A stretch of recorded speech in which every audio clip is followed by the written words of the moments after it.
recevons Maître Vincent Samba sur l'émission juridique de Brown TV. Peux-tu te présenter, Maître ? Bonjour, je suis Vincent Samba, donc avocat au barreau de Bordeaux. J'exerce depuis bientôt 15 ans et je fais du droit des affaires avec une dominante en fiscalité des entreprises et droit des sociétés et une partie sur le droit des affaires OHADA qui est le droit des affaires en Afrique, Afrique francophone, Afrique de l'Ouest et Afrique centrale. Voilà. Très bien. Aujourd'hui, on va parler d'un sujet qui intéresse beaucoup les entrepreneurs, puisque c'est le statut préféré des Français qui veulent se lancer dans l'entrepreneuriat, c'est-à-dire la micro-entreprise. Pourquoi ce statut a autant de succès et à qui s'adresse ce statut ? Alors, il a autant de succès parce que je pense que dans la pensée collective commune de l'entrepreneur qui se lance, c'est éviter un petit peu tout ce qui est tracasserie administrative, c'est permettre l'expression. Donc, il se distingue par la simplicité, en fait, dans le fonctionnement, que ce soit même dans la création, le fonctionnement, et puis pour aller jusqu'à la fin, par exemple, la dissolution d'une activité d'auto-entrepreneur. Donc, c'est pour cela, je pense, qu'il rencontre autant de succès, parce qu'il est facile à mettre en place. Et même facile d'utilisation, pour faire simple. Après, ce qui est certain, c'est que il obéit à un régime dans lequel je pense aussi les entrepreneurs s'y retrouvent, donc un régime qui est plutôt simplifié. D'ailleurs, lorsqu'on en parle, on parle d'un régime ultra simplifié de la micro-entreprise. Très bien. Toutes les activités ne sont pas acceptées dans ce statut, donc à qui ça s'adresse réellement ? Quel type d'activité ? Alors, il faut d'abord partir du principe, c'est que en termes d'activité, il s'adresse à plus ou moins tout le monde. Et c'est vrai qu'il y a des exceptions qui confirment la règle, comme on dit. Il ne s'adresse pas à tout type d'activité parce que celles-ci obéissent à un régime, on va dire, dérogatoire. Et en ce sens que le régime qui s'applique à ces activités-là ne sont pas compatibles dans le sens où, par exemple, il va avoir d'autres régimes en matière d'imposition, par exemple, qui ne sont pas compatibles avec la TVA. Je prends par exemple les activités, la plupart des activités immobilières, par exemple, sont incompatibles avec l'activité de micro-entreprise parce que les activités immobilières sont assujetties à la TVA. Sont assujetties à la TVA. Il y a d'autres activités réglementées aussi qui, par principe, ne sont pas compatibles avec le régime de la micro, comme les activités d'avocat, les activités de pigistes, par exemple, journalistes pigistes ne sont pas compatibles. Il y a des activités de commissariat aux comptes, de notaire.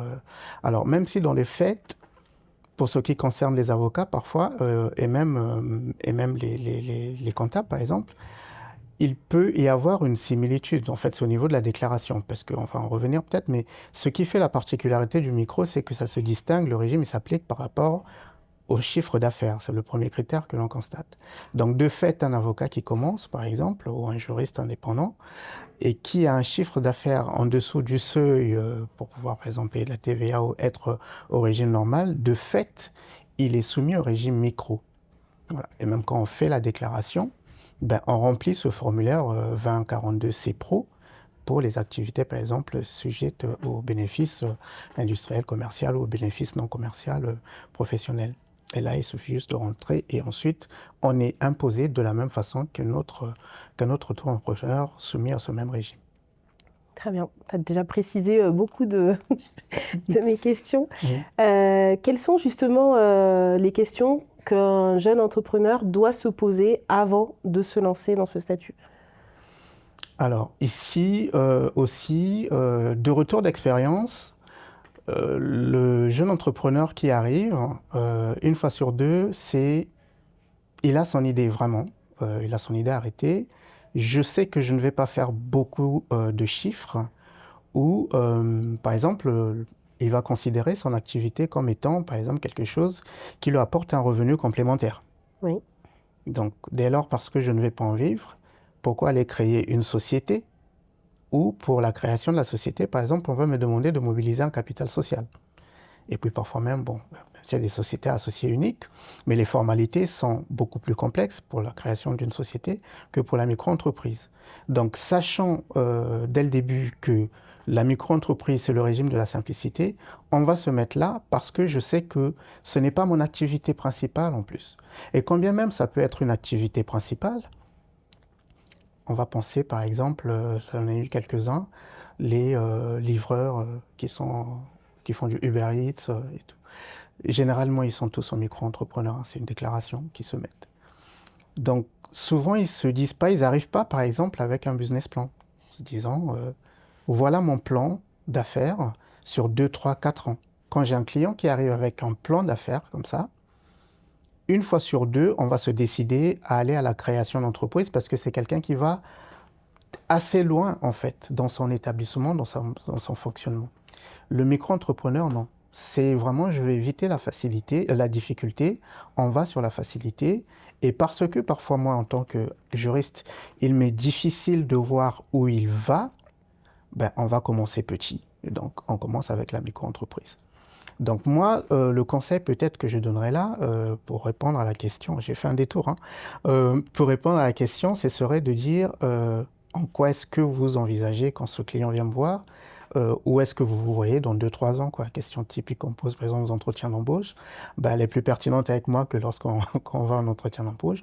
Où est-ce que vous vous voyez dans 2-3 ans? Est-ce que vous pensez rester là, à ce régime micro? Ou est-ce que vous pensez pouvoir faire évoluer l'activité? Et en fonction de la réponse, là, je suis mieux à même pour lui dire attention donc les écueils à éviter. Mais sinon, spontanément, une fois de plus, de retour d'expérience, c'est bon, je viens avec la micro parce que c'est une activité accessoire, parce que c'est un secteur d'activité dans lequel il est parfois difficile de gagner gros. Est-ce que parfois tu vas conseiller à un entrepreneur d'aller vers un autre statut que la micro-entreprise quand tu sais que ça va être une activité avec beaucoup de charges déductibles? Est-ce que est-ce que c'est un point qui va être dans les conseils que tu vas apporter ou pas forcément? Oui, forcément oui. Alors avec un petit correctif tout de suite, la micro-entreprise, c'est un régime juridique et fiscal d'imposition, ce n'est pas un statut. Oui. Dans le régime de la micro-entreprise, justement, on va avoir 2-3 statuts souvent qui se coïncident, qui cohabitent.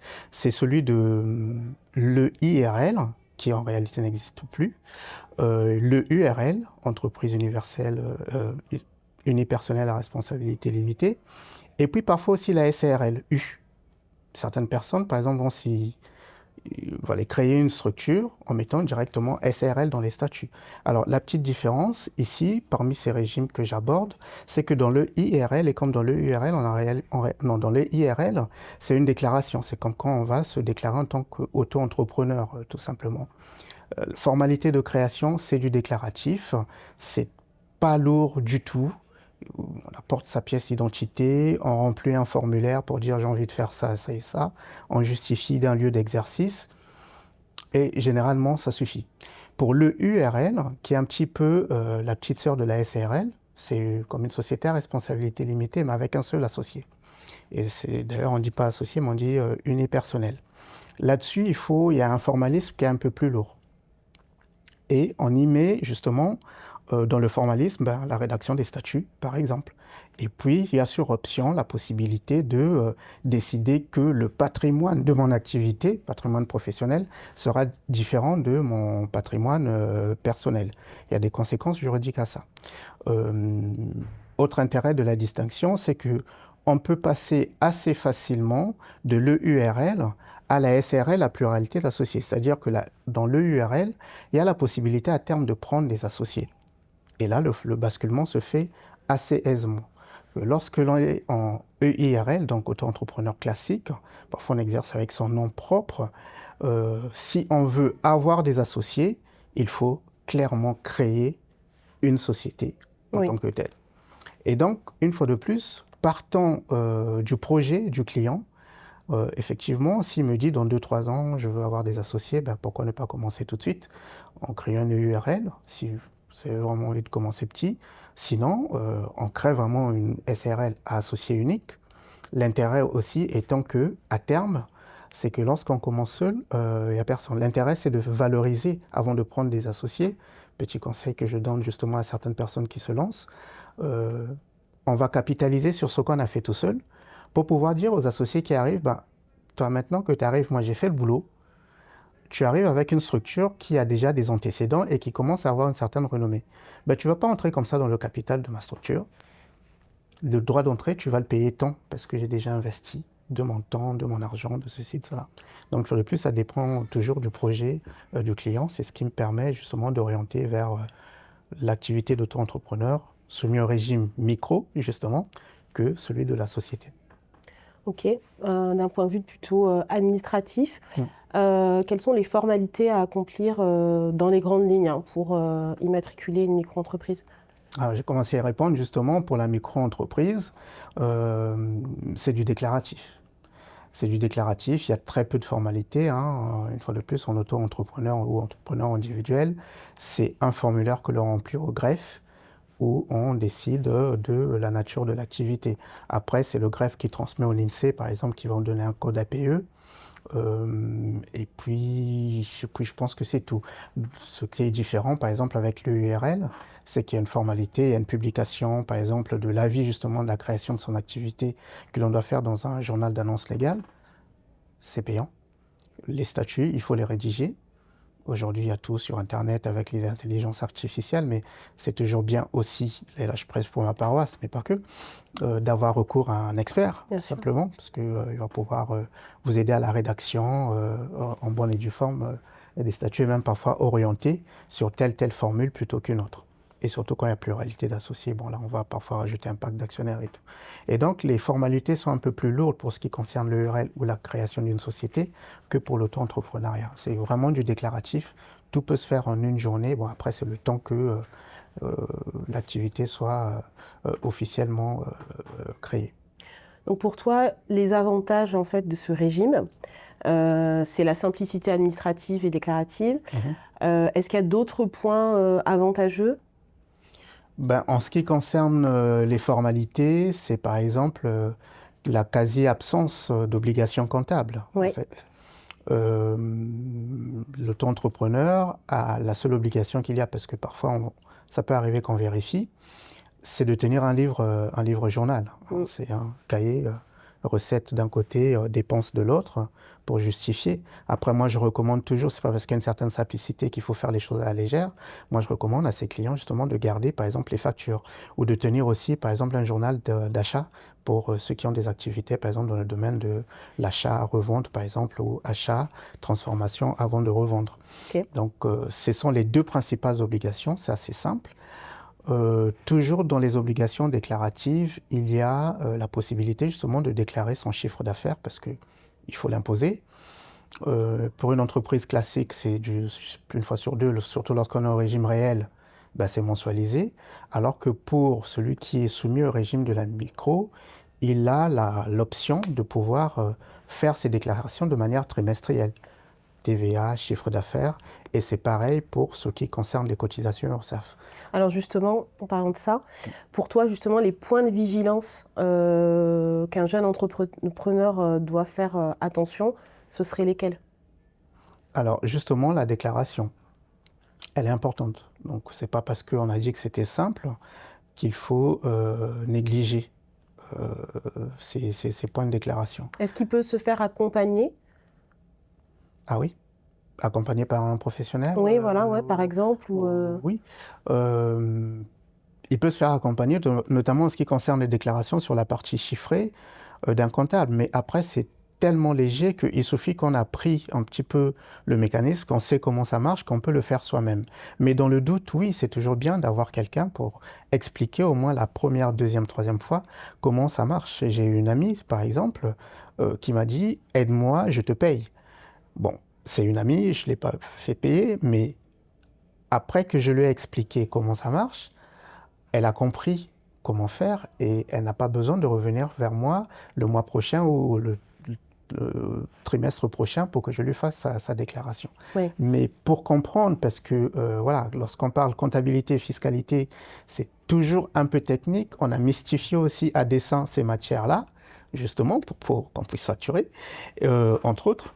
Oui, c'est toujours bien, en tout cas au début, de se faire accompagner, ne serait-ce que pour savoir comment ça marche. Mais sinon, c'est le principal avantage et l'intérêt de ce régime, c'est la simplicité, c'est vraiment la quasi-absence de formalisme. Donc se faire accompagner, c'est toujours intéressant, ne serait-ce que pour savoir comment ça marche. Mais après, sincèrement, on peut le faire soi-même. Que faire si l'on dépasse les plafonds et à quel moment pour toi on doit s'y préoccuper? Avant ou après ou quand on est proche des plafonds ou limite c'est trop tard? Toujours avant, l'anticipation, c'est toujours bien. Oui, Et comment faire en sorte pour s'y préoccuper? À quel moment on s'y préoccupe? Ben, c'est lorsqu'on sent que le business marche, si tu me passes l'expression. C'est quand j'ai énormément de chiffres d'affaires qui rentrent que, oui, je commence à me dire, à quel moment est-ce que je dois faire attention? Enfin, c'est même pas, dès que je sens que, par exemple, sur le mois, mettons, on va procéder par comparaison, puisque les déclarations se font par trimestre. Et généralement, les gens choisissent la déclaration trimestrielle, que ce soit pour les URSSAF ou pour les impôts, ou pour le chiffre d'affaires, pardon. Ben, l'idée, c'est qu'on compare sur les 3 derniers trimestres, par exemple. J'ai plus d'activités, j'ai plus de commandes ce mois-ci, donc attention à ce que, justement, je ne dépasse pas le seuil. Parce que, et là, je ne sais pas si on peut parler d'inconvénients, mais c'est un des points de vigilance, c'est que quand il y a énormément d'activités, le basculement vers un régime réel simplifié ou un réel normal, il se fait quasi automatiquement. C'est-à-dire que tu commences ton activité, tu es en micro-entreprise, déclaration simplifiée, parce qu'il y a des chiffres, des seuils de chiffre d'affaires à ne pas dépasser. Mais dès le lendemain du dépassement de ce seuil, il faut tout de suite signaler qu'on passe au réel. Ou alors, si c'est l'administration qui s'en rend compte, tu prends le risque de te faire redresser sur cela. Et quand l'administration redresse, ça n'est jamais très sympathique, parce que même l'omission de déclarer engendre des conséquences en termes de, par exemple, pénalité, de retard, ce genre de choses. Donc c'est toujours au moment où on sent que l'activité est en train de croître qu'il faut que tout ce qui est les drapeaux rouges... oui. Après, l'administration fiscale reconnaît le droit à l'erreur. Oui, le droit à l'erreur, le droit à rectifier, bien sûr. Ouais. Mais, et puis, on connaît quand même, je ne sais pas si ça te parle, cette expression de phobie administrative. Oui. Certains qui oublient de déclarer, nous, ça nous arrive, hein, on a plus de dettes, de taxes que de chiffres d'affaires. Bon, on sait que je paierai quand j'aurai l'argent. Donc, du coup, c'est une erreur, hein, mais il faut toujours déclarer, ne serait-ce que pour dire, ça, je sais que j'en suis là. Et puis, je régulariserai en termes de paiement quand j'aurai à régulariser. Peut-on cumuler une activité de salarié et une activité en micro? Oui, sous réserve justement des interdictions dont on a parlé au départ. Et puis aussi sous réserve de la société dans laquelle on est lorsqu'on est salarié. Parce que parfois, il peut y avoir des incompatibilités, non pas légales, mais des incompatibilités liées au contrat, des contrats, salarié, des questions de concurrence. Oui. Par exemple, quelqu'un qui fait de l'audit dans un grand cabinet et qui a... moi, j'avais eu le cas quand j'étais chez Deloitte. Deloitte, c'est un gros cabinet de commissariat aux comptes qui a... Aujourd'hui, un cabinet d'avocats en même temps, mais à la base, c'est du commissariat aux comptes. Et le commissariat aux comptes, c'est obligatoire pour un certain type de sociétés qui réalisent, notamment les SA, qui font des gros chiffres d'affaires, des gros bénéfices et tout ça. Donc, leur clientèle, c'est des grosses sociétés. Et il y avait donc cet ami qui avait à côté sa petite PME, parfois pas forcément le micro-entrepreneur, mais le gars qui se lance en société et qui ne fait pas énormément de chiffres et qui a besoin d'un comptable. Il avait ces clients-là. Donc, à un moment donné aussi, il faut voir, en fait, avec le chef d'entreprise dans laquelle on est, si l'activité peut être compatible ou non. Et puis, parfois, certains leur font signer des clauses de non-concurrence, hein, tout simplement. Bon, aujourd'hui, on ne va pas faire un truc sur la clause de non-concurrence, c'est limité dans le temps et l'espace, mais il y avait jusqu'à il n'y a pas très longtemps certains patrons qui refusaient, qui signaient des clauses de non-concurrence, qui faisaient signer des clauses de non-concurrence à leurs salariés, de telle sorte que même parfois plusieurs années après être parti de l'entreprise, on se trouvait dans une situation où on n'a pas le droit d'exercer en fait son activité propre. Donc voilà, ça se négocie toujours, mais pour répondre vraiment encore à la question, c'est que c'est compatible, il n'y a pas d'incompatible sous réserve de la personne, en tout cas de l'attitude de la personne pour laquelle on travaille. Ok. Quel est ton conseil à viser, à transmettre à ces jeunes qui veulent se lancer dans l'entrepreneuriat?